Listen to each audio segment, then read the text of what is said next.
السلام علیکم ناظرین، آج ہم ایسی خطرناک چیز کے بارے میں بات کرنے جا رہے ہیں جس نے ہمارے ارد گرد بہت ساری زندگیوں کو اپنی لپیٹ میں لے لیا ہے اور لوگ مسلسل اس سے متاثر ہو رہے ہیں اور اس کے نتائج ہماری پوری سوسائٹی پر پھیل رہے ہیں، اور وہ چیز ہے ایڈکشن اور نشہ۔ یہ وہ چیلنج ہے کہ جس کا سامنا اکثر لوگ کرتے ہیں اور بڑے پیمانے کے اندر یہ چیز ہمارے معاشرے میں پھیلتی جا رہی ہے، لہٰذا اس کی بنیادی وجوہات، علامات اور کسی شخص کی زندگی پر اس کے اثرات کا جاننا بہت ضروری ہے۔ اس ویڈیو میں یہ باتیں ڈسکس کرنے کے ساتھ ساتھ ہم جانیں گے کہ کیسے اسلامی نقطہ نظر سے نشے سے چھٹکارا حاصل کیا جا سکتا ہے اور کیا کیا پریکٹیکل ٹپس اپنا کر ہم اس سے بچ سکتے ہیں اور پھر ریکور کیسے کیا جا سکتا ہے۔ تو آئیے سب سے پہلے اس کے مضر اثرات کے بارے میں کچھ جان لیتے ہیں۔ تو نشہ اور منشیات کا استعمال ہمارے جسم کے کسی ایک حصے کو متاثر نہیں کرتا، بلکہ اس کا ریئیکشن ایک چین کی طرح ہوتا ہے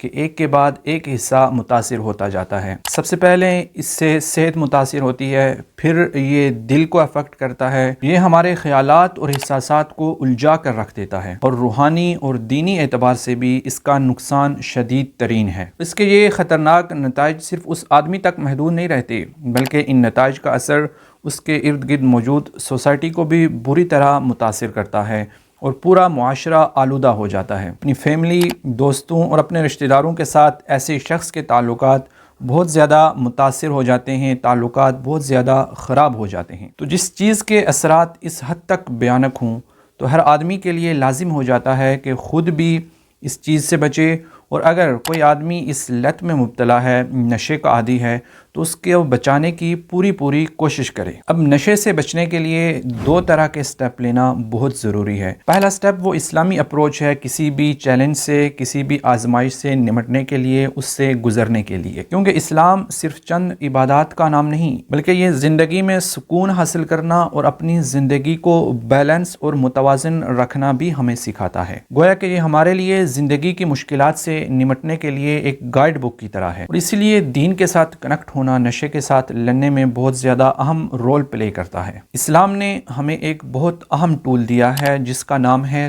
توبہ۔ توبہ یہ ریسیٹ بٹن دبانے کی طرح ہے کہ سارا پچھلا تمام ریکارڈ غائب ہو جاتا ہے، ڈیلیٹ ہو جاتا ہے۔ اسی طرح جب کوئی آدمی توبہ کرتا ہے تو اس کے ریکارڈ میں سابقہ جتنے بھی گناہ ہوتے ہیں سارے کے سارے ختم ہو جاتے ہیں۔ اور نشے سے چھٹکارا پانے کے لیے، اس سے بچنے کے لیے ایک مضبوط توبہ کی بہت زیادہ ضرورت ہے، اور یہ عہد کرنا لازم ہے کہ میں آئندہ سے اس چیز کے قریب بھی نہیں جاؤں گا، نشے کو ہاتھ بھی نہیں لگاؤں گا۔ اور جب انسان پکی توبہ کر لیتا ہے تو اسلام نے چند ایسی عبادات ہمیں سجیسٹ کی ہیں کہ جن کو کرنے سے، جن عبادات کو اچھی طرح بجا لانے سے ہمیں زندگی کے چیلنجز سے نمٹنے میں بہت زیادہ مدد ملتی ہے۔ ان میں سب سے اہم ہے نماز اور روزہ۔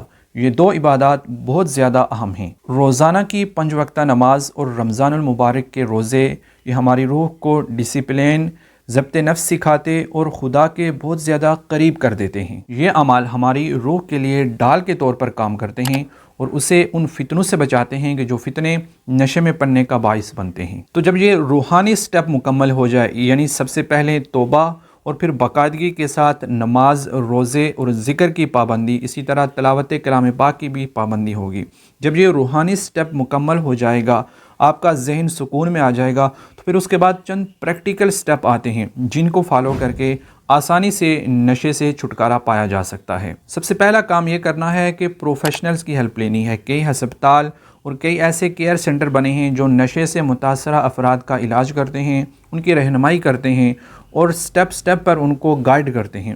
تو جب آپ کسی پروفیشنل کی ہیلپ لیں گے تو وہ سب سے پہلے آپ کی بیماری کو جانچے گا، کیونکہ ہر آدمی کی بیماری الگ ہوتی ہے، لہٰذا ہر آدمی کا علاج بھی الگ ہوگا۔ تو وہ جو ٹریٹمنٹ آپ کے لیے تجویز کریں گے وہ آپ کے لیے انشاءاللہ بہت فائدہ مند ثابت ہوگا۔ اور دوسرا کام یہ کرنا ہے کہ اپنی کمیونٹی اور دوست احباب ایسے رکھیں کہ جن میں سے کوئی بھی کسی بھی طرح کا نشہ نہ کرتا ہو اور وہ آپ کی مکمل طور پر ہیلپ کر سکیں اس لت سے نکلنے میں، اور اس مشکل سے نمٹنے کے لیے وہ آپ کو گائیڈ کر سکیں، آپ کا حوصلہ بڑھا سکیں۔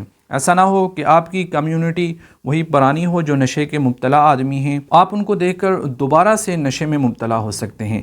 لہٰذا اپنی کمیونٹی پاک صاف افراد جو نشے سے بالکل مبرہ ہوں ان کو اپنا دوست بنائیں۔ تیسرا کام آپ نے یہ کرنا ہے کہ اپنے آپ کو اچھے کاموں اور عبادات میں مصروف رہیں۔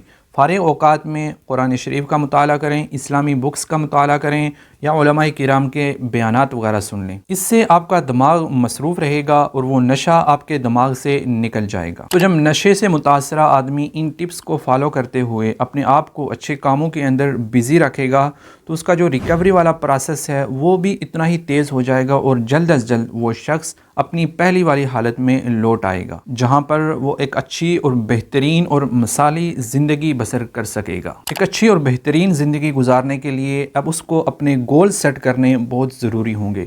تو اس کے لیے آپ یہ والی ویڈیو دیکھیے جہاں پر آپ کو اسلامی اصولوں کے مطابق اپنے گول سیٹ کرنے کی مکمل رہنمائی ملے گی۔ ملتے ہیں آپ سے نیکسٹ ویڈیو میں، تب تک کے لیے اللہ حافظ۔